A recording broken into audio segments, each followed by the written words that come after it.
have an opportunity to go live and listen in to a cabinet meeting, President Trump and some of his chosen leaders. Let's listen into what they're talking about.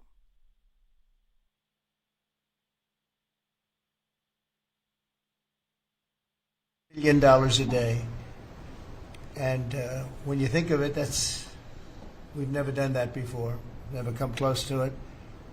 And the number is probably $3.5 billion a day. And that makes us a very strong country. But we have Scott here and Howard and some of the people that are working on deals. And the biggest problem they have is they don't have enough time in the day. Everybody wants to come and make a deal. And we're working with a lot of different countries. And it's all going to work out very well. I think it's going to work out really very well. But we're in good shape. There's no inflation. There's very little inflation. And I went 4 years without inflation, and I tariffed. I took in hundreds of billions of dollars from China and others, taxes in China. But we took in hundreds of billions of dollars a year from China, and we had no inflation, essentially. So we think we're in very good shape. We think we're doing very well. Again, there'll be a transition cost and transition problems, but in the end, it's going to be a beautiful thing. We're doing again what we should have done many years ago. We let it get out of control, and we allowed some countries to get very big and very rich at our expense, and can't let that happen. It's not a sustainable formula. So I wanted to just thank everybody at the table, and maybe I'll go around and ask some of you a little short couple of answers. Pete just got back from Panama, and he's been all over the place, and you want to give us a little report on that and whatever else you might have to say. Everyone at this table is doing an incredible job, by the way, I have to say, incredible. And the relationships it's like they're friends. They're really, the relationships are very strong, really good, really strong. And these meetings are very good. And I think, I don't believe there's any other president that allowed the press to come into a meeting such as this. These are very sacred meetings. These are very private meetings, but we have nothing to hide. And I think it's good. I think it's a good, we want to be, a word you like to use, Jeff, is transparent. So we want to be transparent, and we'll do that by starting with Pete. Go ahead, Pete. Yes, Mr. President, we just got back from Panama last night. We were at the Panama Canal with our Southcom commander ships, F-18s, troops, and signed a couple of historic deals. One which is with the Panama Canal Authority, a framework for U.S. vessels, first and free through the Panama Canal. Right. And then also a memorandum of understanding with their security minister for the presence of U.S. troops. Fort Sherman is an old U.S. base there, as well as their naval station and air station, jointly with Panama to secure the Panama Canal from Chinese influence. That's something you said, we're taking back the canal. China's had too much influence. Obama and others let them creep in. We, along with Panama, are pushing them out, sir. And so we had a very successful trip there. President Molino sends his regards, very complimentary of the U.S. He's a great ally, and I think they want the communist Chinese out. And with our troops there partnering with their forces, we've got a chance to push them all the way out, sir. We've moved a lot of troops to Panama and filled up some areas that we used to have, and we didn't have any longer, but we have them now. And I think it's in very good control, right? Yes, sir. Okay. Thank you, Pete. Very good. Howard? So, so we've have so many countries to talk to. It is, it's incredible. I think Scott and I'm not sure we could ever have enough time in the day to talk to all these countries because they want to talk and they want to talk now, and they have come with offers that they never, ever would have come with, but for the moves that the president has made. Demanding that people treat the United States with respect. We're getting the respect we deserve now, and I think you're going to see historic deals one after the other. And then I'm very excited that within a week and a half, we're going to start with the gold card, and the Trump card is coming out, and we're very excited about that, and that's coming soon. So very excited. Good. Thank you very much. Good job. Linda? Well, on a couple of fronts, we have been addressing the issue of anti-Semitism on campuses. There's been some grant funding and contract funding that we've reviewed, and some canceled and some we've put on hold, waiting for that, while we do an investigation.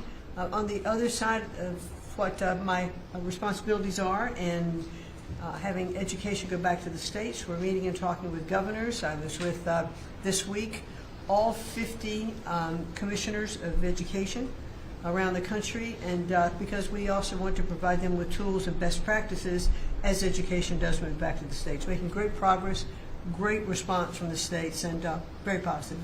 And what about colleges? You're holding back $400 million from Columbia. From Columbia. $8 billion from Harvard. Can you imagine the money we pay Harvard? They have a $60 billion fund, and we're giving them $8 billion, and we're trying to figure that out. And then they hire de Blasio, the worst mayor in the history of New York, and they hire the woman from Chicago who was a disaster, total disaster, and they pay them massive salaries, and they're supposed to be teaching you government. That's not Harvard. That's not Harvard the way it used to be. So, do you have anything to say about that? The dollars you're holding back from quite a few universities that were not behaving. Yeah, and the other, there's some Princeton, Cornell, others that are coming in, and actually getting calls now from the presidents of the universities who really do want to come in and sit down and have discussions. And so we're investigating them, but in the meantime, we're holding back the grant and the fund money. Okay. Great job. Thank you. Very thankful for the House voting for the President's budget resolution along with the Senate bill. Made a ton of progress this week in working with members to ensure that a desire for flexibility in the Senate was not misconstrued as a desire not to slow and do spending reforms. And so we're very thankful for that. And now we can get after writing that bill, getting the President as big a package of his agenda to his desk. So very good week. Good. We just got the House vote, and now we're well on our way to getting, as we call it, the great big beautiful bill. It's a beauty. There's never been a bill like this one. We're trying to get it all into one beautiful bill. It's tax cuts, regulation cuts, and many other things. The border, a lot of money for the border. Well, you're doing a fantastic job. So, but we just got a report that we, as you know, you knew before us. Were you surprised we got the vote? We got the vote. And we're happy to get the vote. So I think we're going to be in very good shape. Okay, please. Mr. President, last year the Chinese received 1,700 orders for new ships. American shipyards received 5. Under your leadership, like so many other industries, we are going to revitalize and make shipbuilding and maritime great again with these blue-collar jobs. These are the cranes, the ports, opportunity zones, and drive that investment back in. And we have, under that executive order, and also one to streamline foreign military sales for people that want to buy our equipment, and of course acquisition reform, all just this week under your leadership, Mr. President. So we're going to be rebuilding our shipbuilding business. We may order, would have to go to Congress for this, but we may buy some ships from other countries that we're close to and that do great jobs with ships, but we're going to start the process of rebuilding. We don't really essentially build ships anymore, which is ridiculous. It's going to be a very big business for us in the not too distant future, but in the meantime, we have countries that do very well at building ships, and we'll be dealing with those countries, and we may be ordering top-of-the-line ships from those countries, and within a fairly short period of time, we'll be building our own ships. So we'll probably have to go to Congress for that, but we're not going to have a problem.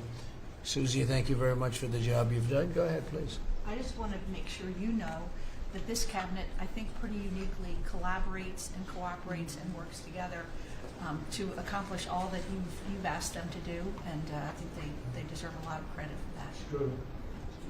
You're doing a great job. The chief of staff, doing a great job. Lee, go ahead. Mr. President, the Biden EPA was strangulating the economy. The Trump EPA understands it's not a binary choice. We can protect the environment and grow the economy. Working with Doge and Elon Musk, we've now canceled $22 billion worth of grants. And we have launched what is the largest deregulatory action in the history of the country, just in one agency. That's how much of a mess the Biden EPA left us. It is going to end up reducing the cost of living. It's going to create jobs. It's going to make it easier to purchase a car. It will be easier to heat your home. We're proud of this effort. The effort that we have is fulfilling the mandate that you earned from the American public. Clean air, land, and water for all Americans, unleashing energy dominance, permitting reform, advancing cooperative federalism, making America the AI capital of the world, and bringing back American auto jobs. When you called me that day asking for me to take this position, I was honored. And you were very specific and clear in what you wanted us to accomplish. We understand our mission, and at the Trump EPA, we're going to make you proud. Great job. You're doing a great job. And you have a lot of applications for approvals for power plants, which are going to really power the regular plants, and they're going to be right next to each other because we can't rely on our grid. It's old and it's tired, and it's very subject to being attacked, whether by rain or by bombs or by anything else. And we're letting people build their own power plants, and these are a lot of them being built with the AI and beyond the AI chips, and we're letting them build their own power, and never been done before, and we're going to get it done quickly and approved quickly as part of a plant. They'll have a sort of be their own power company, and it's very exciting. They couldn't believe it when I told them that. I said, we're going to get you the approvals very fast as part of your regular plant. You're going to build electric producing plants, and it's very exciting. And they're able to do it very quickly and very well, and you made it possible. Thank you. You have a lot of applications for some of the biggest plants that have ever been built in the world. These are serious plants, aren't they? Huh? Approved. Applications in. We are open for business. Working with Secretary Burgum, Secretary Wright, we are going to make you proud.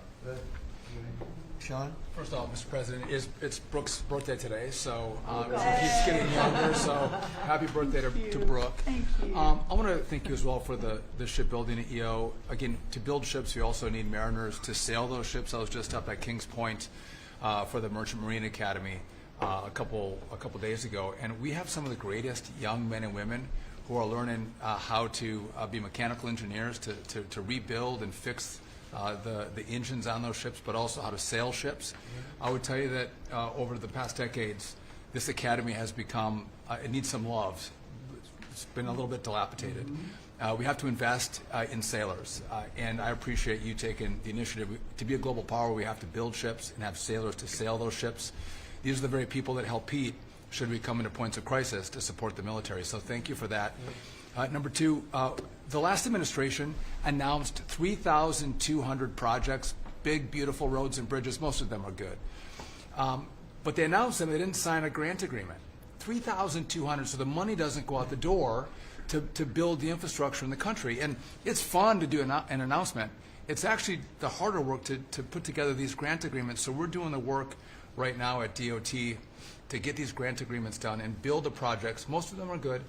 And they also put in all of this green and social justice requirements on roads and bridges. We're pulling all that out and putting the money toward the infrastructure, not the social movement from the last administration. Good steel, right, as opposed to green paper mache. CBS News 24/7 listening in to the president's cabinet meeting there, bringing Liz Cook in. Now, you know that famous phrase, life is what happens while you're making other plans. Well, those are the plans of the Trump administration, but this is all happening against the backdrop of life on the stock market right now. It's been wobbly, to say the least, and so that's what's going to command more conversation throughout this hour. We're going to be talking about that a lot today, Reed. The Dow currently down over 1,500 points. So that's the big headline coming out of the news today on this Thursday. But I want to go back to that cabinet meeting and bring in our expert, CBS News Chief White House correspondent Nancy Cordes. She's joining us now from our D.C. bureau for more on this. Nancy, just looking at that cabinet meeting there, what headline stood out to you? Well, the president opened up the meeting, Liz, by celebrating the fact that a new report came out this morning showing that inflation is trading downwards. He said everything's getting less expensive. Groceries are getting less expensive. Energy costs are getting less expensive. It's been amazing, he said. But there are two big caveats that he did not mention. First of all, we have seen oil prices come down around the globe, in part because the energy markets are worried about a global slowdown as a result of the tariffs that he has put in place. And these figures that he was celebrating today, just a short time ago in that cabinet meeting, those are a reflection of last month before his tariffs went into effect. So the big question is, what are these figures going to look like next month? Because even though he has now put a 90-day pause on a lot of retaliatory tariffs that were supposed to go into effect yesterday, we do still have quite a few tariffs, new tariffs from the Trump administration in place, most notably a massive 145% new tariff on Chinese goods, and Americans get a lot of goods from China. They certainly do, Nancy, and we're seeing the markets today react to that. Did the president allude to anything to do with what's happening in the stock markets today? No, and it's unclear, how much he knows, because this really all started, this downward trend in the markets just within the past hour or so after the White House started to tell reporters who were asking that, oh, yes, you know how we said that we were up to a 125% tariff on China? Well, actually, it's even larger. It's a 145% tariff on China because we forgot about that 20% tariff that we had already imposed, having to do with the fact that a lot of fentanyl that makes its way into the U.S. is manufactured in China. And the Trump administration began punishing China for that a few weeks ago. So now that brings the total tariff on Chinese goods up to 145%. If you are a small business owner here in the U.S. and suddenly the goods that you import are getting 145% more expensive overnight, it is very difficult to stay afloat. Now, Nancy, and it was interesting. He kind of went down the big conference table there to each one of his cabinet members, and he stopped at Howard Lutnick, and he said something interesting in that, he's had so many people call him trying to negotiate a deal, and these are countries that wouldn't be negotiating these types of deals had Donald Trump not said that he was going to impose these tariffs. So I know you're at the D.C. bureau today. You're normally at the White House. Are you seeing a lot more activity, though, when you are at the White House of people trying to come and meet with the president?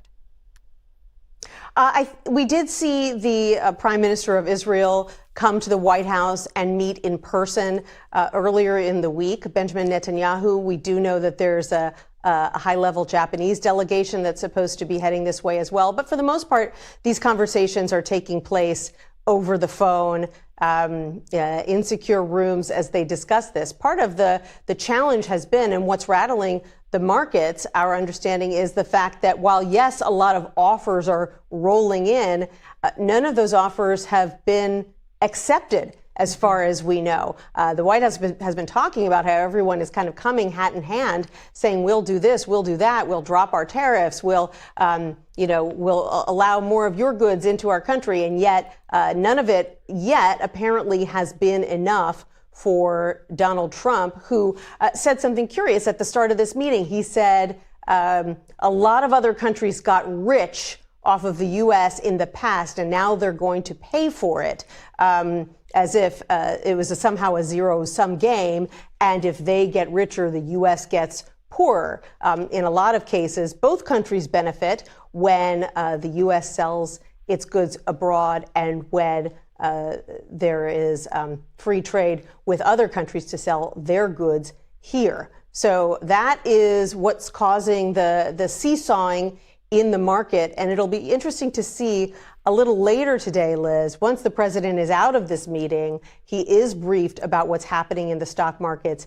If he reacts again in some way, in similar fashion to what he did yesterday, when suddenly it appeared that there was a crisis brewing in the bond markets, and then suddenly he came out and announced that 90-day pause in tariffs around the world. All right, Nancy Cordes, thank you so much for that insight into that cabinet meeting that's still going on, by the way.